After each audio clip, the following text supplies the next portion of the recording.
হ্যাঁ, welcome to our freelancing secret channel. এখানে গত পর্বে আমি দেখিয়েছি যে কিভাবে একটি ওয়ার্ডপ্রেস ওয়েবসাইটে ওয়ার্ডপ্রেস একটা সি প্যানেলে কিভাবে ওয়ার্ডপ্রেস ইনস্টল করতে হয়। আজ আমি দেখাবো কিভাবে থিম ইনস্টল করতে হয়।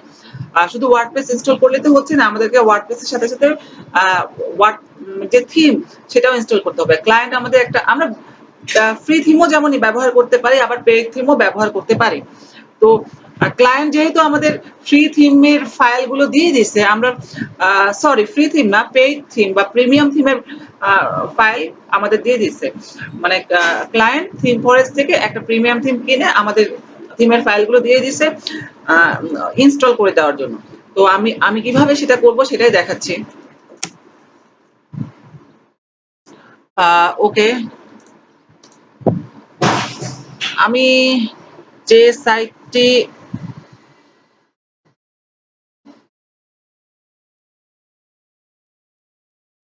এই যে এই ওয়েবসাইটটি আমি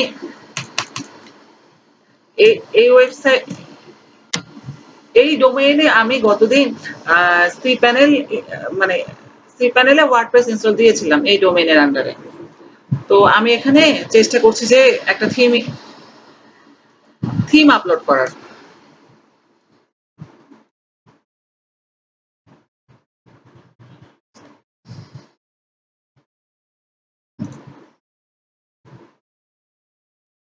ওকে, আমি আপলোড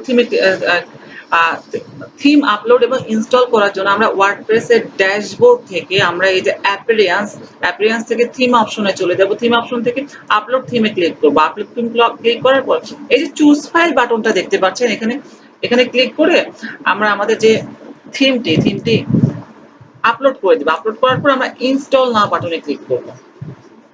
তো আমরা এখন ওয়েট করি থিমটি ইনস্টল। ওকে, এখানে একটু প্রবলেম দেখাচ্ছে, যে কারণে আমরা দুই ভাবে থিম ইনস্টল করতে পারি। একটা হচ্ছে ওয়ার্ডপ্রেস ড্যাশবোর্ড থেকে, আরেকটা হচ্ছে সি প্যানেল ড্যাশবোর্ড থেকে।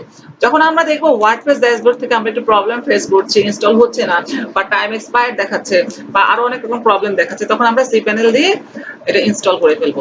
সি প্যানেল দিয়ে ইনস্টল করার জন্য সি প্যানেলের লগইন দিয়ে আমরা যেটা করব, প্রথমে সি প্যানেলে লগইন দেব। লগইন দেওয়ার পর এই যে আমরা এই মানে ইন্টারফেসটা দেখতে পাবো, এটা হচ্ছে সি প্যানেলের ড্যাশবোর্ড। এটা আমরা একটু স্ক্রল করে নিচে যেখানে ফাইল ম্যানেজার অপশন আছে সেখানে ক্লিক করব।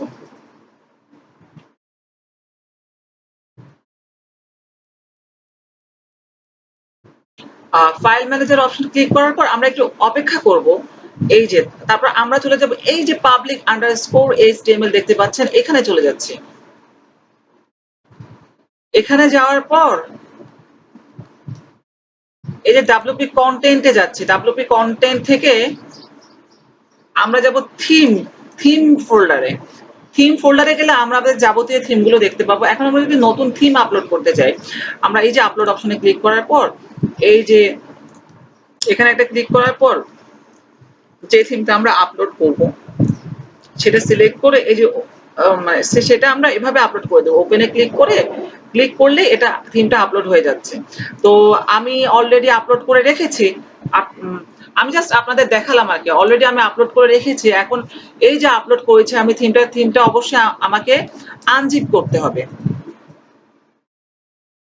এক্সট্রাক্ট করতে হবে। আহ, আমরা আসলে আমরা একটা ফোল্ডার ক্রিয়েট করে নিচ্ছি। ফোল্ডারের নাম দিচ্ছি red part themes. Red part parts theme. ফোল্ডারের নাম দিয়ে দিচ্ছি রেড পার্টস থিম। আমরা এই ফোল্ডারের ভিতর থিমটাকে, আমাদের যে থিমের ফাইলগুলোকে মুভ করব। ওকে, আমরা এটাকে মুভ দেব। Move to red part themes নামক যেটা। আমাদের একটা ভুল হয়েছে, এই যে আমরা এটা সরি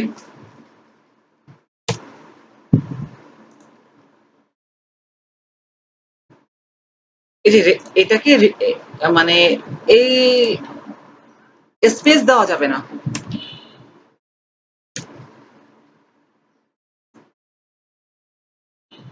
এটাকে রিনেম করব, রিনেম করে এই যে স্পেস, যেটা স্পেসটা দেওয়া যাবে না, স্পেসটা দিলে সমস্যা হবে।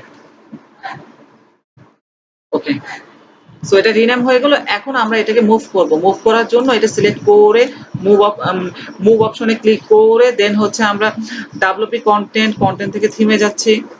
থিম থেকে আমরা এই যে রেড পার্ট, যেটা আমরা একটা ফোল্ডার বা ডিরেক্টরি ক্রিয়েট করেছি, ফোল্ডার ক্রিয়েট করেছি, যেটা এর ভেতর জিপ ফাইলটা আমরা মুভ করে দিচ্ছি। মুভ করে দেওয়ার পর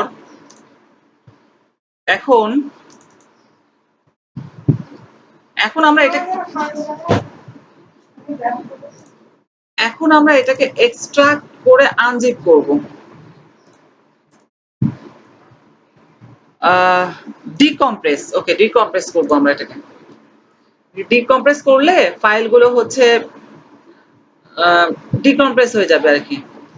এখন আমরা ওই যে জিপ ফাইলটা ডিলিট করে দেব, তার আগে আমরা দেখি এটা প্রপারলি ইনস্টল হয়েছে কিনা। আমরা আমাদের ওয়েবসাইটে যাই, ওয়েবসাইট থেকে আমরা চেক করবো যে প্রপারলি জিনিসটা ইনস্টল, প্রপারলি থিমটা ইনস্টল হয়েছে কি হয়নি। যদি ইনস্টল হয়ে থাকে আমরা এটাকে চেক করবো।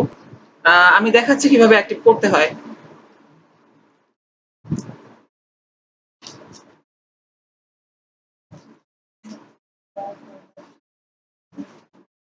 আমরা থিম অপশনে গেলাম।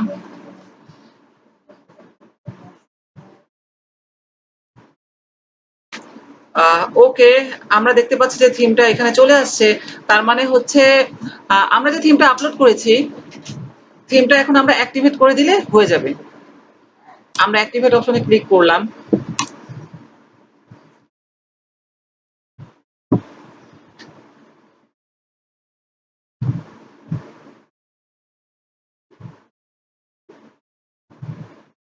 তো থিমটা অ্যাক্টিভ হওয়া পর্যন্ত আমরা ওয়েট করছি।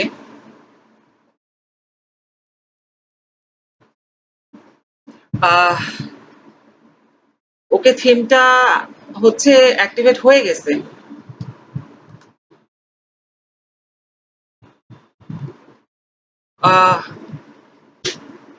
তো এরপর যদি আমরা ডেমো ইনস্টল করতে চাই, তা আমরা এখান থেকে ডেমো ডেমো যে কন্টেন্ট গুলো সেগুলো আমরা আপলোড করে ফেলতে পারি। ক্লায়েন্ট যদি চায় ডেমো ইনস্টল করে তাহলে অবশ্যই ডেমো ইনস্টল করবো, আর করবো না।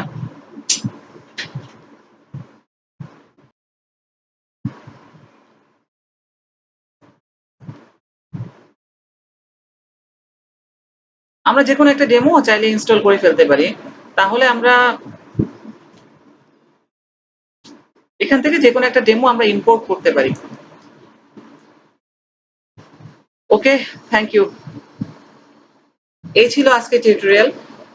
তো আপনারা যদি চান আমি ওয়ান বাই ওয়ান, মানে পর্ব বেস প্রত্যেকটা টিউটোরিয়াল, মানে ওয়ার্ডপ্রেসের একটা একটা ওয়ার্ডপ্রেস ওয়েবসাইট কিভাবে ইনস্টল দেওয়া থেকে শুরু করে, ওয়ার্ডপ্রেস ইনস্টল দেওয়া থেকে শুরু করে থিম ইনস্টল দেওয়া, এবং তারপর হচ্ছে স্টেপ বাই স্টেপ সবকিছু দেখাবো আর কি। আপনারা আপনারা যদি লাইক কমেন্ট করেন আমি তাহলে উৎসাহ পাবো। তাহলে আমি ওয়ার্ডপ্রেসের প্রত্যেকটা মানে পর্ব বেসিস আমি টিউটোরিয়াল দিব, আর যেটা বিগিনারদের জন্য খুব একটা বড় সুবিধাজনক একটা ব্যাপার হবে আর কি। ঠিক আছে, আল্লাহ হাফেজ। নেক্সট টিউটোরিয়ালে আবার দেখা